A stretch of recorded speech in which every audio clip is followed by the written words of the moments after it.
Hi, Dan. Okay, so we're live here, and I think we've got quite a few people joining us. So I might just wait for a few seconds and then I'll do a quick intro. Thank you so much for joining us, first of all, here in Caboose on a Friday night. I know it's a bit late for everybody, late in the week, late in the day, if you're in the UK or in Portugal like me. I'll do an intro of me and then we'll get to you, Dan. So, my name is Carla. I'm a psychotherapist.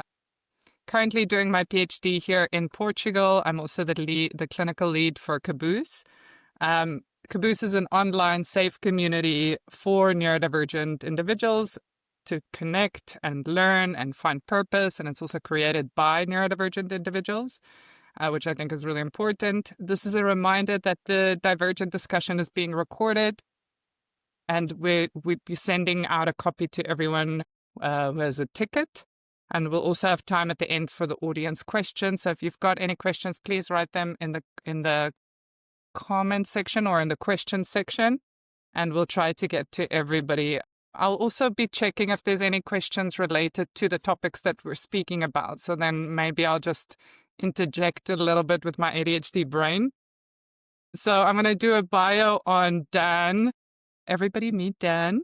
He's a senior manager working in adult social care in local government in the UK and the founder of Managing on the Spectrum, which is dedicated to removing barriers for neurodivergent individuals. Managing on the Spectrum provides mentoring for neurodivergent individuals and training for organizations who are committed to inclusion. True inclusion, right, Dan? I think that's Absolutely proper. None of that tokenistic rubbish. It has to be true inclusion. Yeah, exactly. Not just a checkbox exercise like, No, yes. everyone saw a 5-minute clip around diversity, therefore we're inclusive. No, it needs to be proper, like, Yeah, exactly. And they did a quiz for like 5 minutes. They know what neurodiversity is. Dan uses his own lived experience as an autistic individual and over 2 decades of working in health, social care, education, training, and management. So Dan is passionate about removing barriers for neurodivergent individuals. I said that already, but at the heart of his work is the belief that neurodivergent individuals can achieve amazing things when given the right tools and opportunities. You're the founder of Managing on the Spectrum. You've got a master's in business administration and an honors in social work and applied social sciences. That's nice, the combination of those two, I think, because you've got the heart and the brain combined there. And then the diploma in higher education, learning disabilities nursing. That's really interesting, your background. yeah, I found nursing so glamorous that I thought I'd train as a social worker as well, because I don't know what it's like in other countries, but those are the glamour jobs that you aspire to when you're a teenager. Yeah, yeah, it's been an interesting career so far. Yeah, it's awesome. I think I see this often with my clients. It's either like a lot of different things and it all kind of comes together, or it's just one niche. If we're lucky, we find our niche. My niche is neurodivergence.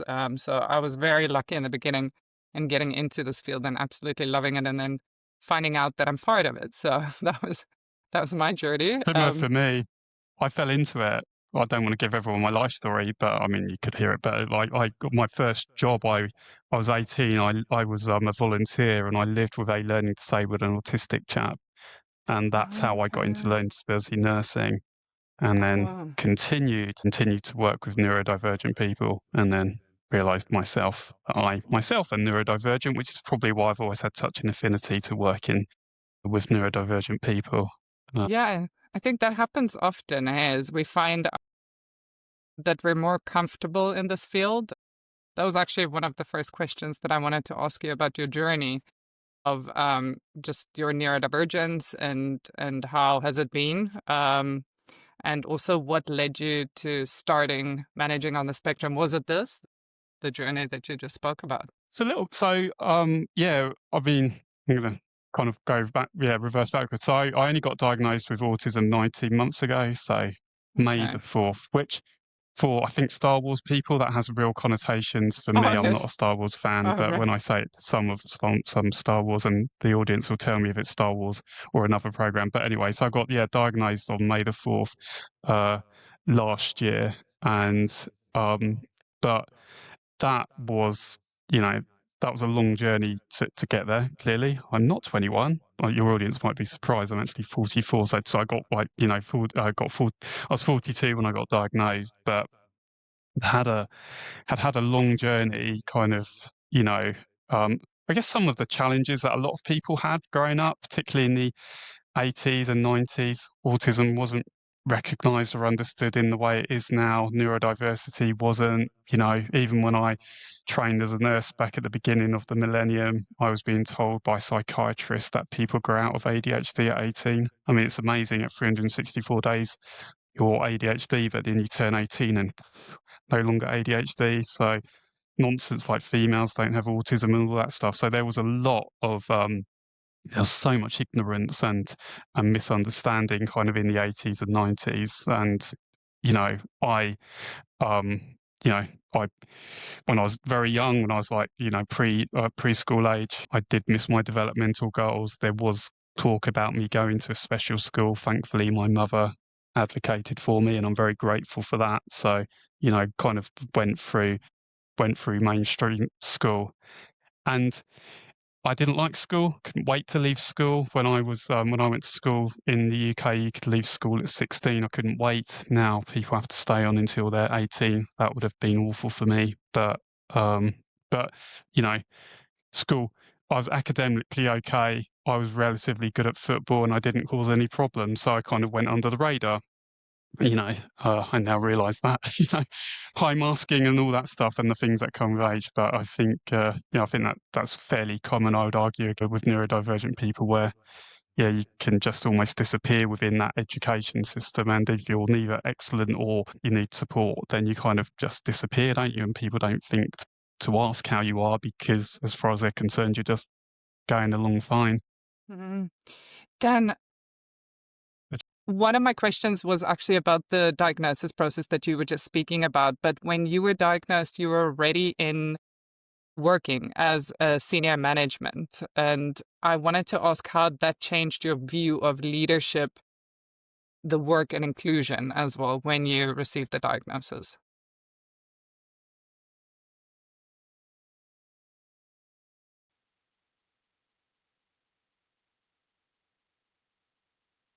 Yeah, it was interesting getting kind of a diagnosis at 42 because I had worked my way up the up the ladder. I was in a senior manager role, but I've always been a strong advocate of inclusion. Always, I think one of the reasons why I was attracted to nursing and then social work and have always worked in the public sector is because that's always driven me. I've always wanted to do that. I think having a diagnosis as a manager made me realise that actually, the role that I myself as a manager can make in terms of supporting neurodivergent people, I think that that was really helpful. It made me reflect on how much of an impact being autistic had on my career without me even realizing. And when we talk a lot about masking, don't we? And it's really good that that's recognized. But for me, it was wow. I didn't join the dots. I couldn't understand why I would go into a meeting and present, and the people I were presenting with would not quite understand what I was communicating. And then I'd watch my peers doing exactly the same thing, and everyone seemed to understand. I don't know if that makes sense, Carla, but that's where I was like, and I hadn't. It wasn't until I got diagnosed I was like, oh, well, that makes sense because I'm communicating in a way that neurotypical people don't quite understand. You know, people would say, "Oh, your reports are really long, Dan," and I would take that as a compliment, but they weren't complimenting me. They're saying I needed to be more succinct and stuff like that. It's struggle to sit still, as you might see. I'm struggling to sit still in my chair. So when you're presenting, there's a difference between being no one wants a robot talking to them, but when I'm properly in the flow, as I'm doing already, my hands get going and stuff like that. So it kind of made me reflect on that aspect of it. I think, just to interject here, sorry, I also think that when we're saying that, okay, so, there's different subtleties that we notice afterwards, and it's when we understand more about our neurodivergence. So I would always, because of my ADHD, I would always joke because that's my way of calming myself down.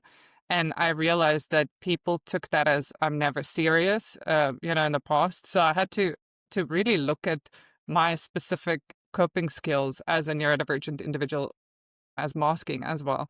And then to say, okay, now I need to mask again, but also adapt to the situation, or just kind of give a bit of a warning, like a disclaimer. Like when I'm nervous, I might make a joke and then I'll come back to the topic. I think it makes such a lot of sense what you're saying with the subtleties. My ex is autistic, and he was different. He wouldn't move a lot, but he would be like the opposite. So he would just be standing still and just speak at people kind of like this and just trying to get his point across. And people took that as he's being rude, or, like he's not listening and he's not actually doing a give and take conversation. But it was just because he had this like powerful and interesting thing that he wanted to give to and he didn't want to, interjected by me, the ADHD or another person. So he just said it. I think it makes a lot of sense. I'm going to pause because I just want to ask you also about the neuro-inclusive leadership and what does that mean to you? And how is that different from typical diversity or inclusion approaches many workplaces talk about? And I think that's what we kind of touched on in the beginning. How is that different to just saying that, okay, we're inclusive? What is neuro-inclusive for you? Yeah, for me, it is getting beneath the layer of it and doing more than just saying, "Well, we've sent everyone on a course, so therefore they're kind of we are now inclusive, we're now diverse." It's about kind of really understanding the nuances around how people communicate and actually listening and adapting to that.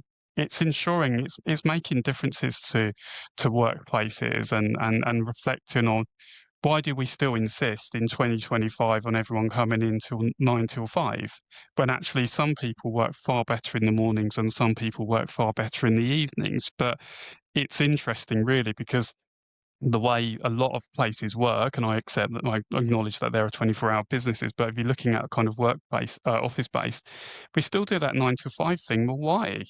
Why is that?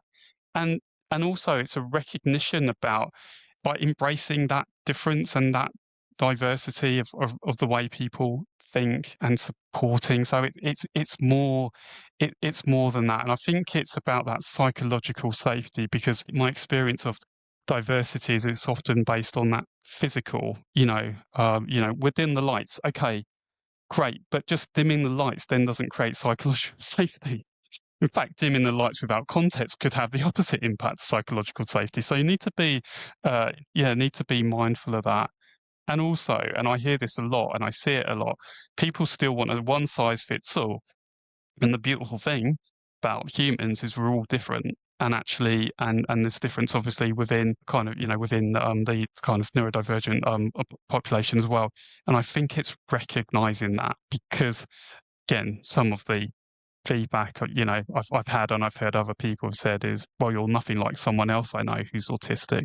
Well, no, because I'm not that somebody else. I'm Dan. So, I Yeah. think it's about that as well. It's that embracing the difference within the difference, so to speak. Yeah, I think it's super frustrating to hear that, but like I've done this and this and this and it should be okay now. And it usually is very kind of like a checkbox exercise. Okay, so you can work in the corner, you can have your separate room if you want, or there's a space for you to go and de-escalate or decompress, like a sensory space or something. And some people don't need that. They need other things, but it is about that awareness. I think it's the psychological safety is so important. What you're talking about is to be able to advocate for ourselves, to say, okay, but I actually like bright lights. I might, I don't, but some people might like bright lights, and some people might want to be in a social environment, at least for some parts of the day. You were talking about specific timings in the day that individuals work best. I definitely don't work best from 9 to 5. What are some other things and common challenges that you believe that people face when navigating traditional workplace structures? So the 9 to 5 is one example, but maybe also like we were talking about Christmas parties just before the call started, so that could be one of them as well. I'll let you continue. Yeah, let's be topical. Yeah, Christmas parties, as you said, Carla, we were talking about how they're not fun. I'm sorry, and I hate to sound like Scrooge, but they're not. They're massively stressful situations. You have this forced funness. You have the kind of change in routine. You have the setting. I reflect on this a lot because actually, to a certain degree, in the workplace, I know what's expected. I can function because I know what's expected of me in that role. But when you suddenly have work situations that turn into social situations, whoa, that's like massively, massively stressful. But then there's almost this neurotypical expectation, this social expectation that you must go to the Christmas party, and stuff like that. And I think that's absolutely huge, and I think that has a massive impact. In fact, I know it has a massive impact for a lot of neurodivergent people. So, and that obviously it feels like it's a real pressure cooker this time of year. Everything seems to happen in December, but you can have fits throughout the year. And I think it's really important to um, psychological safety is so key, and it's about having a safe space for people to say, I'm not going to go to that Christmas party, and it's not because I'm screwed or anything like that. But for me, I find them, stressful, or I find them uncomfortable, or even I'm just not going to go, and I'm not going to give you a reason because do I have to? And accepting that those are the things that we need to recognize, or it's having the discussion if staff, because again, like some of the challenges of being neurodivergent in the workplace is a lot of people don't share that they're neurodivergent, and that that's fine. Everyone's entitled to share or not as much as they want to, but then it's how do for people who are undiagnosed or just haven't shared that diagnosis, how do we create that safety so that they do feel able to say, I don't feel safe here, or I will come for 5 minutes and say hello and go, and for that to be acceptable, not, oh, can't you stay for 10 minutes? Anyway, I've gone off on a tangent here. No, I think yeah, that's brilliant. I think also just I struggle with this belief of us versus them. It kind of annoys me sometimes when it's like, okay, well, neurodivergent individuals like these things and neurotypicals like these things. And for 30 something years of my life, I was neurotypical until I received my diagnosis. So where did the switch come? I think we're all we've got our own profiles, and some of us are more neurodivergent and we like certain things more, and other individuals are more prone to other types of profiles. So maybe like more of an anxious profile or a low mood profile, or and so on. And I think it's going to evolve more. But I think if we can get away from this us versus them, from both sides, also from the employer side that's saying, okay, but let's make it neurodivergent friendly. I think it's quite derogatory. I find it quite offensive, really. But I wanted to ask, actually, now going into a question that is kind of similar to this, is the different neurotypes and how do they show up in leadership? So if I know it's a difficult question to answer, but if you can, from your point of view in the work that you do, and you see okay, the different an autistic individual in leadership and kind of how that individual shows up, and some things that you could maybe help with in those roles, an autistic individual, an ADHDer, an ADHDer, and other neurotypes. And I definitely agree with what you're saying about the us and them. I've again go down in a complete rabbit hole here, but I think that's definitely some of the negativity is almost being driven by an us v them from kind of certain kind of parts of the media and politicians and other people like that. And I think that's really unhelpful, because actually then you create otherness, and actually what inclusion is not about otherness, it's about togetherness, and that's what we should be aspiring for. I think what you said is really valid. I think in terms of how does it show up with kind of, within different neurotypes, again, I think what I see a lot and what I hear a lot is that rejection sensitivity dysphoria, kind of that comes across an awful lot. And now I know traditionally that's been related with ADHD, but I definitely see it in autistic people. I see it in dyslexic people as well. So I think it's broader than that. And I think that has a massive impact on everybody, because if if you have that kind of that psychological, physiological, emotional response to receiving feedback, how can that not have an impact on you? And how, and particularly when people think, I want to go up the career ladder, I want to develop my career. But if you've had, if you experience RSD, and if you had that combination of negativity throughout your life, then actually, how do you have the confidence to go for those roles? And speaking personally, I experienced RSD, and I always have this in a monologue with me. Even when I post on Instagram, there's like massive RSD. Oh, what if nobody likes it? But then I continue to do it. And it's this kind of constant conflict, I think, because I recognize that I have RSD, but I also recognize that in order to progress in my career and actually to develop as a human being, I need to be receptive to that constructive feedback. But I think that's the difference, isn't there? Because constructive feedback is different from somebody being negative. And again, common experiences of neurodivergent people is we do have negative feedback, from the moment you're you're old enough to communicate, look people in the eyes, don't fidget, talk about what's socially acceptable, as a 7 or 8 year old, with an interest in politics as I was. I remember being told, well, that's not normal. Well, what is normal? Do you know what I mean? But I still I still have an interest in politics. I wouldn't say I would love politics, but again, I'll try and park that as my brain keeps on going to my area of interest. But I think that's where I see it. You get these highly talented, highly skillful people who just doubt themselves. And actually, often the doubt isn't directly linked to being autistic or ADHD or anything. It's linked to life experiences, which might, where the being neurodivergent has contributed it. So a lot of the work is like, well, let's just step let's just step back from this and let's look at this, because there are an abundant of neurodivergent strengths. And actually picking up on what you're saying about neurotypical people, sometimes it's almost put forward that neurotypical people have no areas of development. I mean, that's nonsense, right? Nobody's perfect.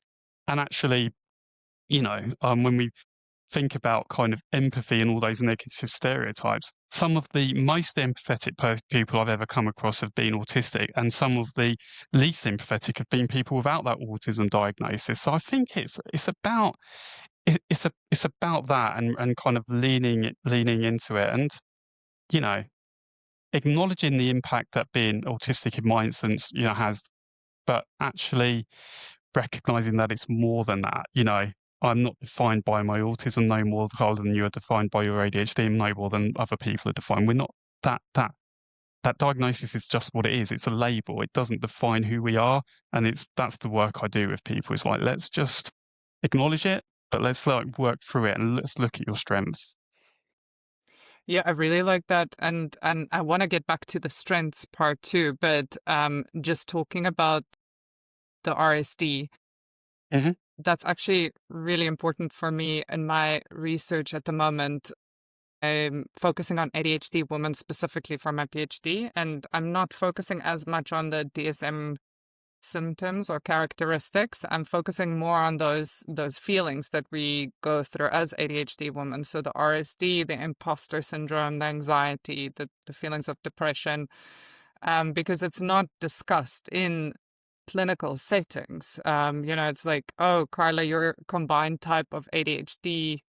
That's it. That's what I got. Okay, so I lose attention, and that's not good because I received, as statistics says, or as the science shows, that we receive 20,000 more negative statements by the age of 12, I think it is, or something like that. It's a lot of more negative statements that we receive as young ADHDers or neurodivergent individuals. So yes, we grow up with hearing that we're doing something wrong, stop drifting, stay on topic, Carla, all of these things. And that does make you feel inadequate. And that leads into that imposter syndrome. And we deal with all of that while we're presenting our project at work. And it's not just the project that's so far from actually the project. It's all of these other things. How do I look? What am I saying? Am I fidgeting too much? Am I looking at people in their eyes? Am I looking too much? Am I standing too close? Am I standing too far? It's all these like internal battles that we have. And I think if you can focus on, or not focus, but like being aware of all of that, and then having a way where you kind of like work through that, whether it is, we have a lot of neuro nuggets that we talk about like on Caboose, right? So we talk about on the neuro nuggets, we talk about like how to get kind of like dealing with it, but in a different way so that work isn't as overwhelming when you go into the office space online or in person. But yeah, I think it's important to note those things. I wanted to ask about the strengths and the common strengths among neurodivergent professionals that are overlooked in traditional performance or recruitment systems, because I think the recruitment and performance systems are very much based on, did you perform in a very typical way? I just have to kind of like disclaimer this with a story, like I just add a story. But one of my clients told me, she said, I hit all my targets all the time, every single month, but my performance review is always negative because I'm not social, because I see work as work and I don't want to be friends with them. So that's one thing that I feel is very negative, but I don't know how you work through this with your clients. Yeah, that social thing is there's such social currency to that, and I can't quite understand it because I would I go to work, I do my job, I work very hard at my job, and then the door's shut, and I get on with my life, and I think that's really important. So I think it's recognizing that. Again, it goes back to what do we mean by neuro-inclusive? Well, it's actually having an organization that recognizes and doesn't penalize people because, when I go and have my lunch, I'm having my lunch by myself. I need it. And I'm very honest and open about that. And that's how it is. Do you know what I mean? That I shouldn't be penalized because of that. I think the strengths, it's I'm going to say a word that can be a bit emotive within the ND community, saying resilient, because some people hate that word and other people embrace it. I personally quite like it because I can't find another word to describe it. But I think, as you were saying, Carla, when we are in a social setting, there is so much processing going on. Tone, trying to smile. I mean, I'm not going to use the correct terminology, but I have a face that doesn't always show my emotions, right? I look like I'm very serious when I'm not. I've had my life going, cheer up, mate. I'm like, well, actually, I'm quite happy today, but clearly I'm not exhibiting that, so it's stuff like that. But I think because of that, we've learnt to adapt and navigate our way through life because we've had to. You have to be adaptable in order to navigate through life. I mean, there's those kind of stereotypical kind of neurodivergent traits. I'm not a massive fan of the superpower narrative. Again, I know that's emotive, but I think having a strength is really good. I've never ever felt like Superman. I don't know about yourself or other people, but I've definitely kind of leaning into that, so hyper focus has got me through my career. I'm very sure that the reason why I've managed to do what I've done in my career and continue to do is that ability to hyper focus. If I need a report done, I will get it done. And that's really, I see that very common within people. Pattern recognition, again, see that a lot. When I used to work in a learning disability service with people with behaviours that challenge, I could predict that was what was going to happen. So I work with that. What's really common is that ability to think outside the box. And I think it's because as neurodivergent people, we weren't born in the box. Now, sometimes it might be like we're trying to get in there, but actually we're predisposed to creative thinking because we're not outside of it. And that can be very freeing. And I think that's really cool. And, and it's showing that. From my experience working with social workers and nurses, neurodivergent people are fantastic in people settings. And again, one of the stereotypes is that, particularly around autistic people, that we're not very good with people. And I think actually we are. We are. And I've worked with people who like the direct approach. There's no ambiguity with me. I call a spade a spade. And some people love that.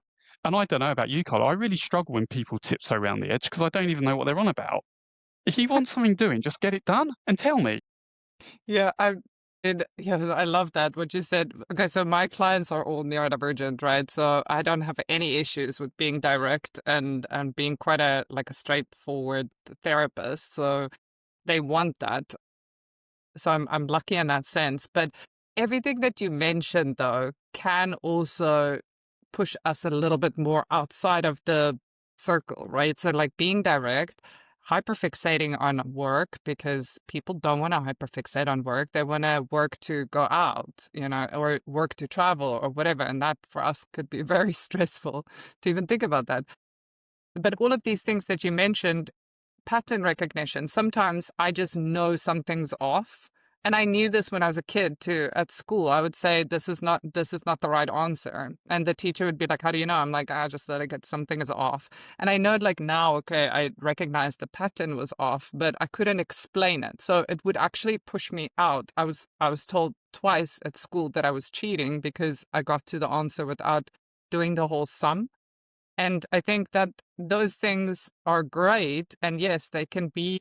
I also don't like the superpower narrative because it makes me feel like I should be more grateful for the things that make me feel awkward sometimes as well. I'm like, "Oh, okay, I like it. Yes, I do like it about myself. But, we want to sometimes just like not have all these things that make us so different too.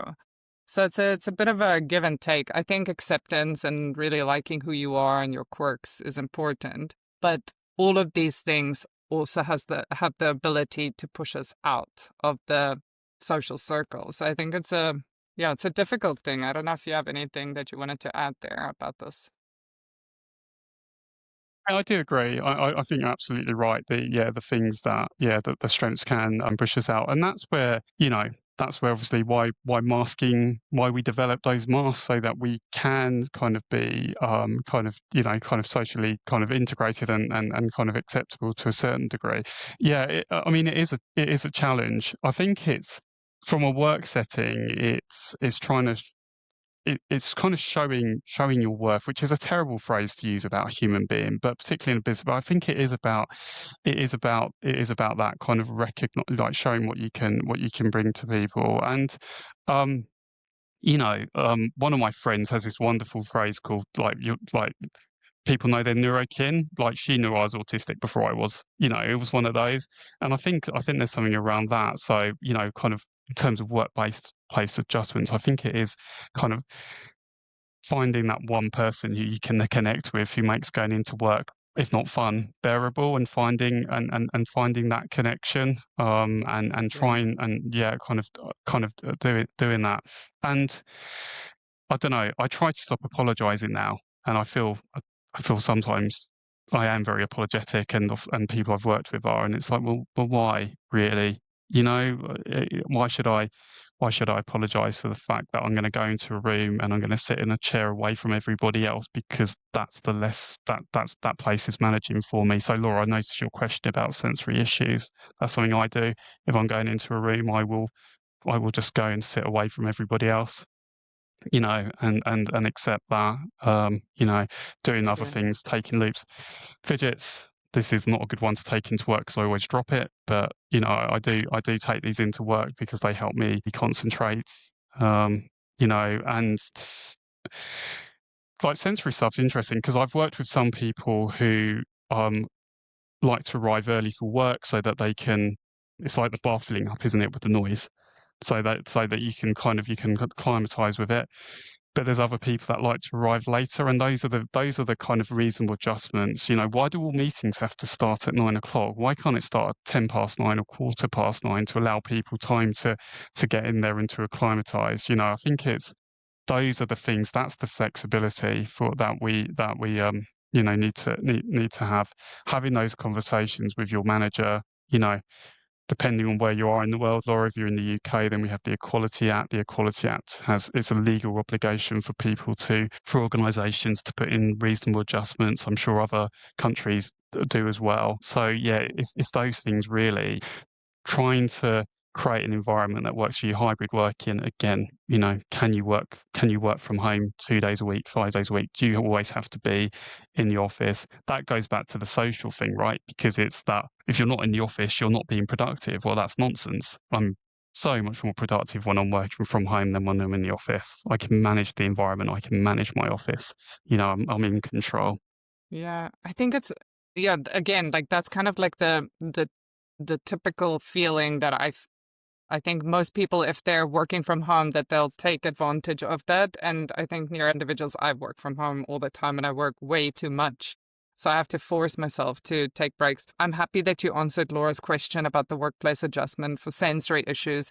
I also just want to add that sensory issues is definitely something that we need to look at, but also the underlying um, things that we need to look at when we go back into work. It's not just the sensory environment, but also, like you were speaking about, Dan, when we're forced to be there at 8 and we're not a morning person, we start usually work better in the afternoons or at night.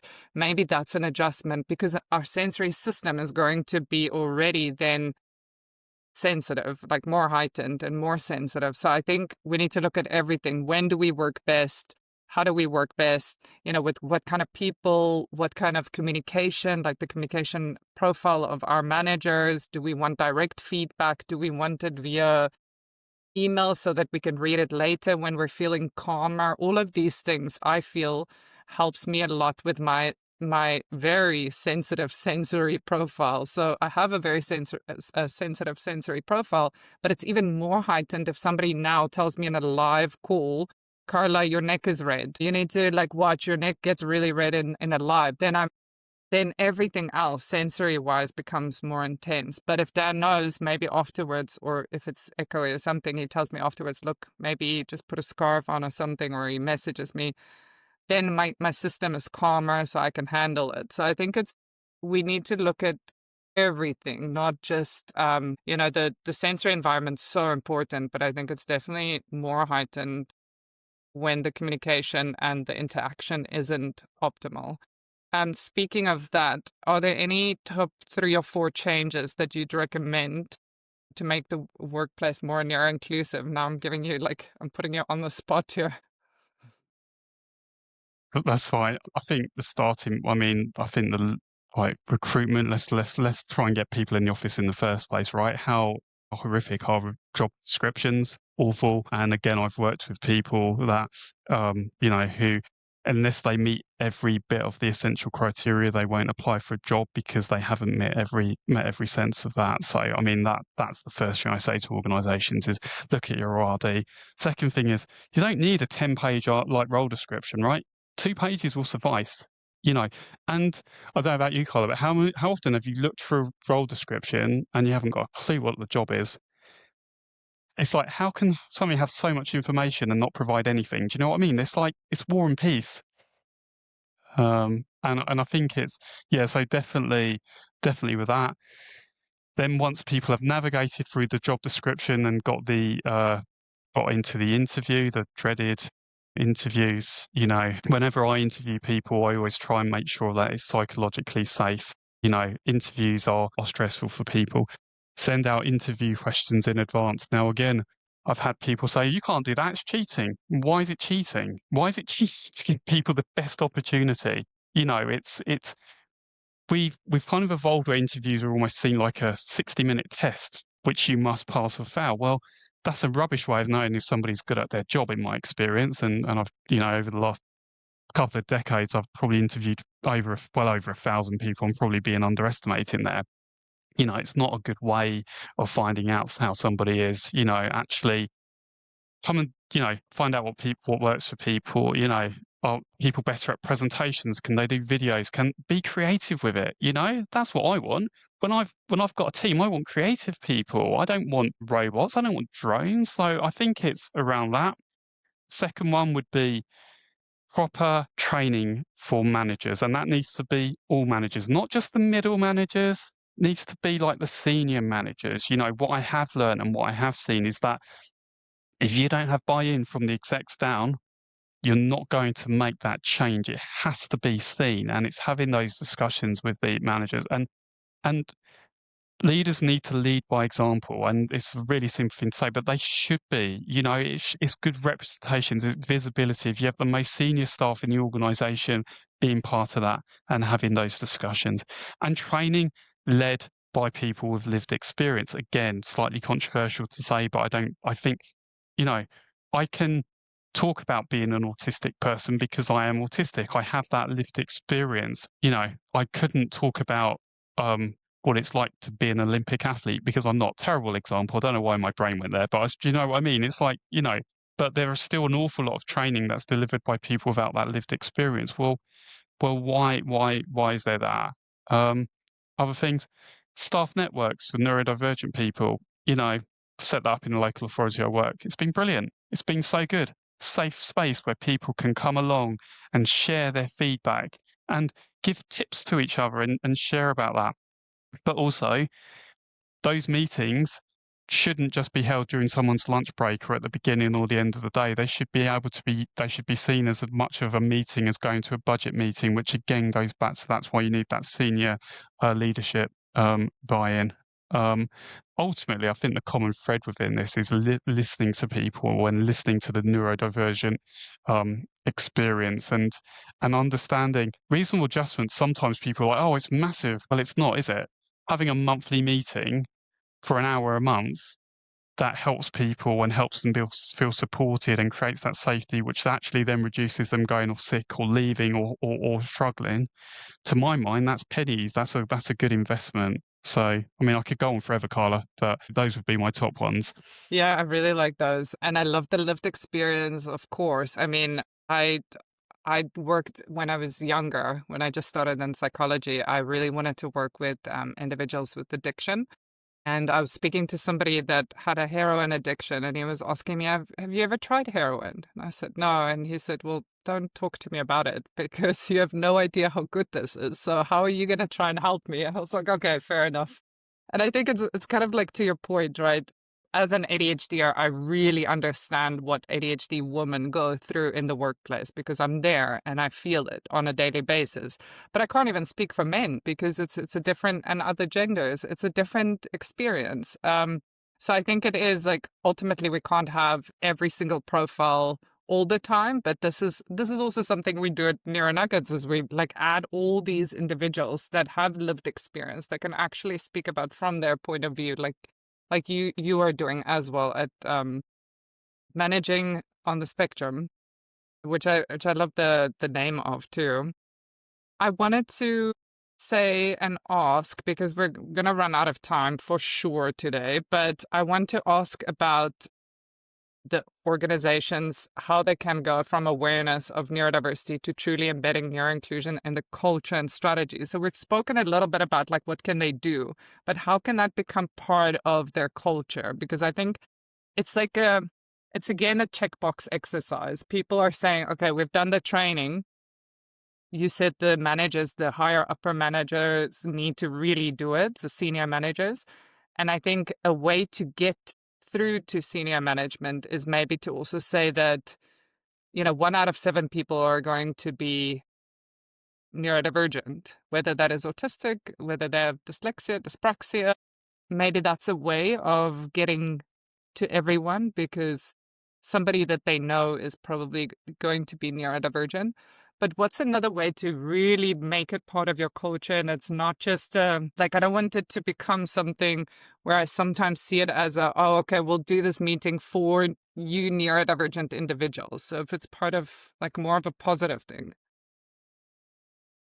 Yeah, I definitely agree. I think it's about having it on board. So where there are discussions around changes to an organisation, making sure that there are neurodivergent people on there, and making sure that they have power and responsibility. That they're not just a token autistic or ADHD or a dyslexic person. They're there. They have almost like voting rights, for want of a better word. I think that's massively important.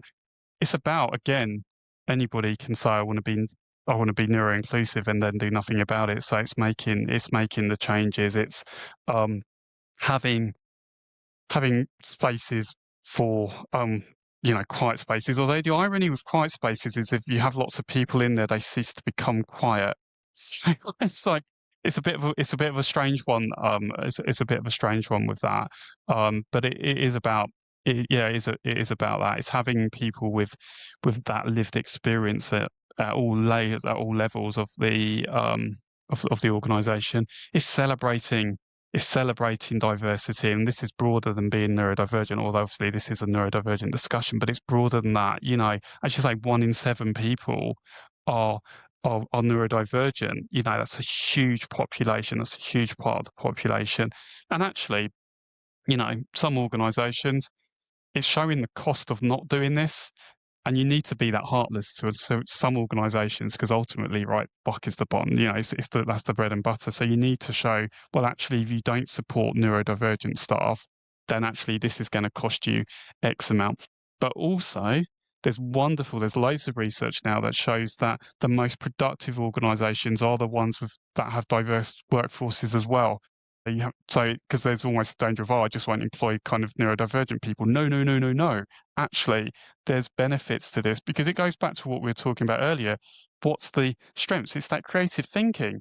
All organizations, I don't care whether you're a local authority or Amazon or whoever, you need those creative people within the workforce, because otherwise you just become static, and businesses that don't evolve become the next blockbuster, don't they? You need those. So it's those kind of things. It's that bedding in and that visibility. And yeah, when Yeah. people are saying about changes, doing it, not just going, we've listened to you, and then 5 months later, what changes do you need? Well, I told you 5 months ago and nothing happened. So yeah, Yeah. those would be the key ones. I really like bringing in data. I always want to bring in data because I'm doing a PhD, and like, how do you know that somebody's doing their PhD? They continuously tell you they're doing their PhD. So sorry about that. But we're so focused on data in the university, and it makes sense, but it also definitely makes sense for the bigger organizations. And you can go the way of saying, look, this is kind of a negative spin, but if you don't focus on true inclusion, then this could cost you this much money, because what we do as neurodivergent individuals is we go from the one extreme to the other all the time. We push ourselves into burnout, and then we have to take off, and that's going to cost the company this much money. So if you don't push your employees, your neurodivergent individuals or employees, this hard, because we would tend to naturally be pushing ourselves this hard. So if we're kind of our culture is more inclusive, saying no work over weekends, we're not going to message you after 5 p.m. I get this a lot because I work in startups. So I'm a clinical lead for quite a few startups, and we are overworked, and I love it. So I really need to push myself not to overwork, right? But the point there for me is just okay, so if you show the organizations that this is going to cost you this much money, that's kind of a negative spin, but you can also do it in a positive way, because there are so many articles coming out and journals showing that if you hire more neurodivergent individuals, it is going to be more positive for your company. Okay, what does an ideal neuro-inclusive workplace look like in 5 to 10 years? Is it in Mars? Is it here? Planet Earth? Well, wouldn't it be funny if we were all on Mars in 5 to 10 years? I'm not going to put a bet on that one. But what does it look like? I think it is, it's having those flexible working arrangements. It's having AI accessible. I think AI has been a bit of a game changer. Certainly, a lot of kind of neurodivergent people, for myself as well. As somebody that has muddled thoughts sometimes, it's fantastic. I'll do a stream of consciousness and put it in an AI, and it makes sense, which is amazing. So I think it's that, it's having that, it's having that visibility. For me, it would be, I go around the office and I see people with fidgets and loops. I see people who are in a meeting and they feel okay to stand up and stretch their legs and move around, and without anybody saying, why are you standing up in the middle of a meeting? It's it's having that. You have the staff networks, you have the adaptable working. It's around, it's about that. We stop talking. I'm going to go back to your point about the them and usness. Actually, it's just like it becomes like the human existence, because this is what's really interesting, right? Isn't it? That I've never ever once spoken about a reasonable adjustment where people who are not neurodivergent haven't benefited as well. These benefit everybody, and I think that's important too. It's not there will be other people that would benefit from that. Everyone has their different algorithms, regardless of what their kind of neurotype is. So being able to adapt that, it would be a workplace where people stop apologizing for the things that make us us. I'm not going to apologize for fidgeting.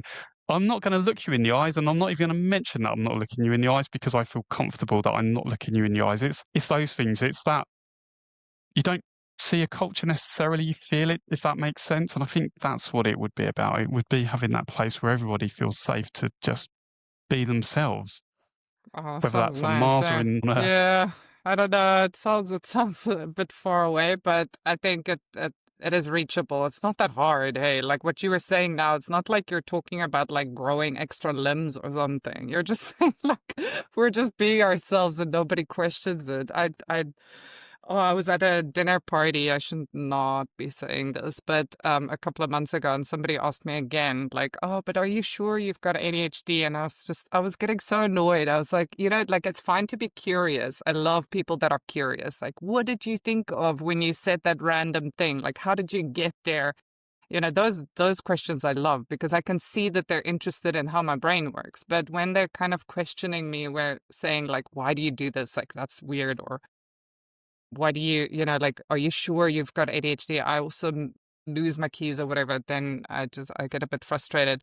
I wanted to go back to the audience questions because we don't have a lot of time, and I really want to, I think they finding it quite interesting, your diagnosis process. So somebody was asking here, can I ask you how you received your diagnosis, please? Oh, I think I answered it incorrectly. See, this is my ADHD. How you received your diagnosis. I'm also in my 40s in the UK. And then somebody else said, I can relate to Dan quite a lot on his diagnosis journey. I'm also an allied healthcare professional and was diagnosed a few weeks ago. Okay, all right. Oh, wow, that's quite new.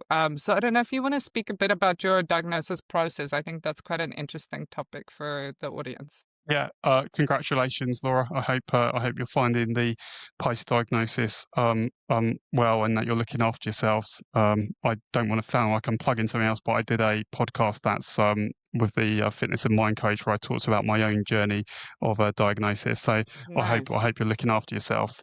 Please, DC. So please add where to find that too for us. okay, yeah, cool. I'll send it. It's but I initially, I went on the waiting list. It was like 2 years in my area. I was like, I'm not waiting another 2 years. So then I went to wait right to choose, and I still had to wait for that. So I went and had private assessment with a company called Psychiatry UK, and I think it was about £1,200 I paid for that. So expensive enough, but for me, having taken 10, 15 years to realise that I wanted that assessment, I was very impulsive and wanted to get it done.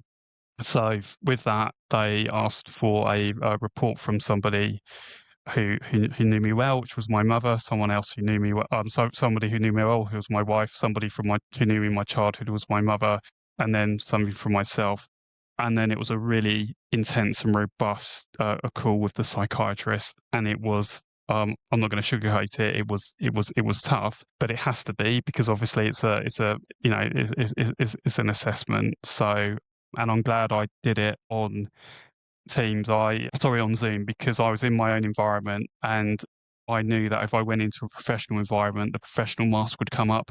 And even with the best will in the world, I don't know about yourself, so I don't know anything about you, but when I'm in that professional setting, I just go into professional mode. Even when if I go to the GPs, I try and avoid going to the GP until my arm is literally falling off. But when I do, I go into that professional mode as well. So for me, that's how I did it. You're probably aware that Right to Choose has been frozen at the moment due to some of the hysteria around perceived overdiagnosis in the UK. I'm sure it's happening in other countries, but the Psychiatry UK I'm happy for you to message me if you'd like to afterwards. I'm mindful we've only got 3 minutes, but if you want to message me, I'm happy to have a further conversation with you if you would find that helpful. If you don't, that's cool as well. There's no obligation there. That's really helpful. I think it's also nice for just the audience members to know that they can contact you via your Instagram page. It's your work Instagram, right? So it's Manage on the Spectrum on Instagram. And then we've got one more question here. I think we have time for one more or maybe two more. Yes, same professional mode. I went to GP and the process is overwhelming, still functioning well, and I really appreciate your offer to speak. Thanks, mate. Good luck. That's really nice. Yes. I think it's my diagnosis or assessment process was a bit different because it was with my psychologist that I've known for years, and he also did the DISCO assessment, which is also available in the UK. It's a lot more interview style and it's less question based, I think, like the ADOS is, or some of the other assessments. It was just because he knew me, so he would just ask more questions, and then he would ask questions about my childhood, but he knew those already too. It depends on the person and how you're feeling with the person or your relationship, the dynamic. I find things online also a lot easier, so that's good. Yeah, I don't want to take too much of your time. I really did enjoy this chat. I wish we had more time to speak about all of these other things that I wanted to get to, but I think we would need to do a follow-up then, and then maybe ask some more questions from the audience too, because I think they have great questions about the workplace. I think from my side, just to wrap it up, and then if you have any last words, be as much as possible yourself, as much as you feel psychologically safe to be yourself. I absolutely love who I am. I love all of my neurodivergent quirks, but it took a while to get there for sure. So I think the more you find the people that are okay with who you are and love who you are, I think the better, even if it is just one person. And yeah, so I think that would be my thing. I just want to say thanks to Dan. I want to thank the audience for being here. And then just a reminder that we have a range of divergent discussions coming up next year. We do have one more next week with me and somebody, and that would be revealed next week who that's going to be. It's very exciting. So head to our website or to the Caboose app and make sure to check out Neuro Nuggets. It's on Caboose. It's really cool. And Dan, I don't know if you have any last words that you wanted to say just about being yourself. Yeah, no, thank you, everybody. I'm mindful it's Friday evening, so for joining us. Yeah, I think it is trust yourself, be kind to yourself. For people who are kind of early on their journey, don't put too much pressure on yourself. Would be my advice, but trust yourself, because ultimately, neurodivergent people are pretty awesome, I would say, and I think that's really cool. And I think sometimes we can lose sight of that, but actually we should cling to that. The world without us would be dull and boring and nothing would get done, and the world needs neurodivergent people would be my kind of end point. Nothing will get done. In my case, a lot would get done too. But I think I'm making it a lot more fun. So things will get kind of done, but it will definitely be fun. So thank you so much, everyone, for being here. Thanks, Dan, too. I'm going to stop the recording, but it was great to see everyone.